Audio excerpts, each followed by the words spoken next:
Well, we are back again with more fake news, this time from Vice.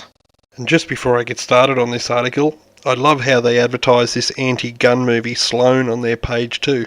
If you have not heard about it, make sure to check out this garbage. We asked Australians where they got their illegal guns, and the subheader reads, "In a country without guns, a lot of people still manage to buy guns." Well, Mahmoud Fazal, let me just call your bullshit and fake news right there, because if you knew anything about guns in Australia, you would know that we can still get them legally. It starts off with the go-to anti-gunners piece of propaganda by bringing up the Port Arthur massacre. While then mentioning the current laws, he states, all applicants undergo rigorous background checks by police, and even then the gun sales are predominantly 22s, shotguns and air rifles. Anything automatic is off limits. Since there is no available way to check what calibers are being registered in Australia, I would love to know how Mahmoud got this piece of information. And stating that anything automatic is off limits, well, are you referring to semi-automatic? Because they are not off limits, as I own several semi-automatic pistols myself. And semi-automatic rifles are still available on the correct licence. And if you mean full automatic is off limits, then this is no different from almost anywhere else on this planet.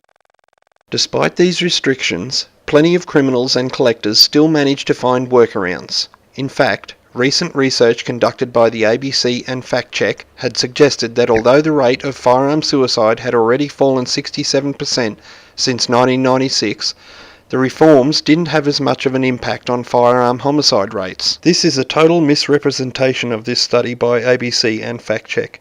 It is true that firearm suicide rate has fallen, but the ABC reported on this study themselves, stating, "Data indicates the rate of assault by firearm causing death has also declined since the reforms, but not in every year.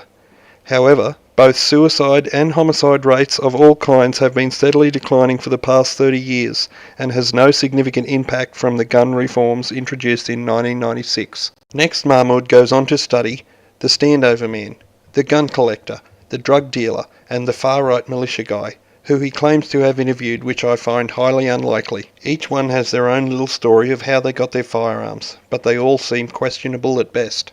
However, if they are true, the one story I have the biggest issue with is the drug dealer.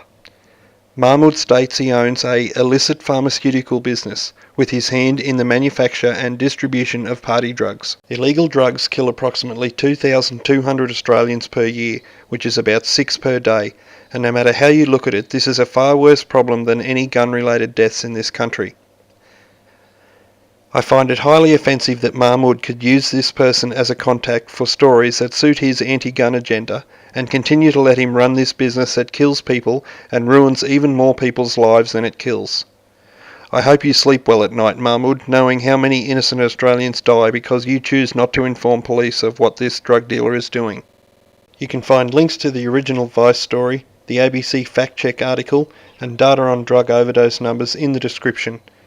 If you'd like to see more videos like this in the future, please like, share and subscribe.